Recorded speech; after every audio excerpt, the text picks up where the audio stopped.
అండి అందరికీ welcome to matter life style. ఈ రోజు ఈజీగా 10 నిమిషాల స్నాక్ రెసిపీ జస్ట్ టీ పెట్టుకుని లోపు చేసేసుకోవచ్చు. అంత ఈజీగా ఉంది, యమ్మీ టేస్ట్. సో దీన్ని ఎలా ప్రిపేర్ చేసుకోవాలో చూద్దామా. ముందుగా ఒక పొటాటోని పీల్ చేసుకుని గ్రేట్ చేసుకుని పక్కన పెట్టుకోవాలి. ఇప్పుడు ఒక మిక్సింగ్ బౌల్ తీసుకుని దాంట్లో హాఫ్ కప్ ఉప్మా రవ్వ, హాఫ్ కప్ పెరుగు వేసుకొని, అలాగే మనం గ్రేట్ చేసిన పొటాటో తురుము, అలాగే టమాటా ముక్కలు, ఉల్లిపాయ ముక్కలు, కరివేపాకు ముక్కలు, అలాగే పచ్చిమిర్చి, ఉప్పు వేసుకుని లిటిల్ బిట్ వాటర్ తగిలించుకుంటూ నేను చూపిస్తున్న కన్సిస్టెన్సీ వచ్చే వరకు బాగా మిక్స్ చేసుకోవాలండి.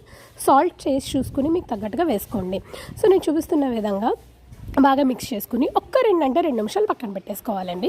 సో ఆఫ్టర్ 2 మినిట్స్ ఏంటంటే ఒకసారి మూత తీసుకుని ఇంకొకసారి పైకి కిందకి బాగా కలుపుకొని ఇప్పుడు ఏంటంటే స్టవ్ ఆన్ చేసుకుని ప్యాన్ పెట్టుకుని హీట్ అయ్యాక ఆవాలు, జీలకర్ర, అలాగే కొంచెం కరివేపాకు వేసుకుని మనం చిన్న ఉతప్పాల కింద వేసుకోవాలి. లేదు అంటే మీకు ప్యాన్కి సరిపడా పెద్దదైనా వేసుకోవచ్చు. సో చిన్న ఉతప్పాల కింద వేసుకున్నాక 2 నిమిషాలు ఆగాక టర్న్ తిప్పుకున్నాక చల్లారాక ప్లేట్లో సర్వ్ చేసుకుని టమాటా సాస్తో తింటే యమ్మీ సూపర్ స్నాక్ రెడీ.